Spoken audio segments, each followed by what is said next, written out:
நாமக்கல் மாவட்டம் ராசிபுரத்தில் விபத்தில் உயிரிழந்த பெண் தலைமை காவலருக்கு மாவட்ட ஆட்சியர், காவல் கண்காணிப்பாளர் உள்ளிட்டோர் அஞ்சலி செலுத்தினர்.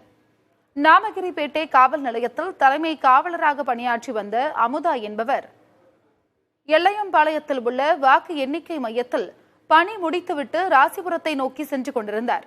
அப்போது எதிரே வந்த சரக்கு வாகனத்தின் மீது இருசக்கர வாகனம் மோதி விபத்துக்குள்ளானது. இதில் நிகழ்விடத்திலேயே அவர் உயிரிழந்தார்.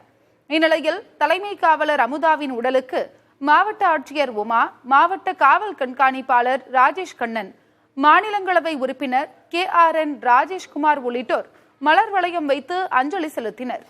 உயிரிழந்த காவலரின் குடும்பத்திற்கு தேர்தல் ஆணையத்தால் வழங்கப்படும் 15 லட்சம் ரூபாய் கருணை தொகையை விரைவில் வழங்க ஏற்பாடு செய்யப்படும் என நாமக்கல் ஆட்சியர் உமா தெரிவித்துள்ளார். இதனிடையே தலைமை காவலரின் உடலை பார்த்து சக பெண் காவலர்கள் கதறி அழுதது அங்கிருந்தவர்களை கண்கலங்க செய்தது.